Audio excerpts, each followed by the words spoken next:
Friends, 'చిన్ని' సీరియల్‌లో అసలు ఆయువు పట్టు క్యారెక్టర్ ఎవరైనా ఉన్నారంటే అది సత్యం బాబే.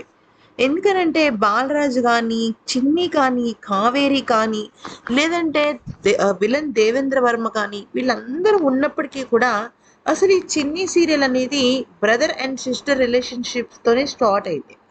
అలాంటిది చిన్నిని అంత దగ్గరుండి పెద్ద చేసి ఒకేసారి ఈ క్యారెక్టర్‌ని తీసేయటం చాలా బాధగా అనిపిస్తుంది. ముఖ్యంగా చిన్ని సీరియల్ చూసే వాళ్ళందరికీ కూడా ఏంట్రా బాబు ఇది అన్నట్టుగా అయిపోయింది.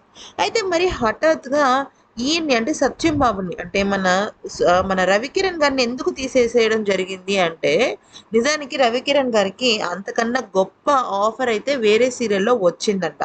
అయితే ఆ సీరియల్‌లో తను ఆల్మోస్ట్ లీడ్ క్యారెక్టర్ అంటే హీరో క్యారెక్టర్ అన్నట్టుగా అనమాట.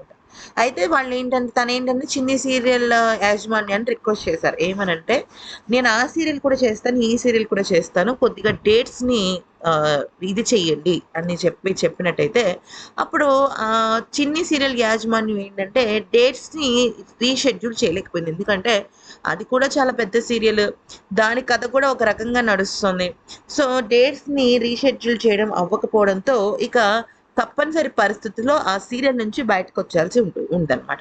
అయితే ఈ క్రమంలో అందరూ ఏమన్నారంటే, ఓకే. ఒకవేళ గనక 'సత్యం బాబు' క్యారెక్టర్‌ని గనక కొనసాగించాలనుకుంటుంటే, రవికిరణ్ గారిని తీసేసి పోనీ వేరే క్యారెక్టర్ పెట్టొచ్చు కదా! ఎన్నో సీరియల్స్‌లో మెయిన్ క్యారెక్టర్స్‌ని కూడా మార్చేస్తుంటారు కదా! అని కూడా చాలామందన్నారు. కానీ ఈ క్యారెక్టర్‌కి రవికిరణ్ గారే కరెక్ట్ అని, ఈ క్యారెక్టర్‌లో ఆయన లేకపోతే క్యారెక్టర్‌ని ఎండ్ చేయడం కరెక్ట్ అని చెప్పేసి సీరియల్ యాజమాన్యం వేరే రకంగా అసలు సీరియల్‌ని తీసుకెళ్ళిపోయిందట. నిజానికి ఈ సీరియల్‌లో ముందుగా రవికిరణ్ అంటే సత్యం బాబు క్యారెక్టర్ అయితే తీసేయడం జరగలేదు. ఇంకా చాలా క్యారెక్టర్ ఉంది.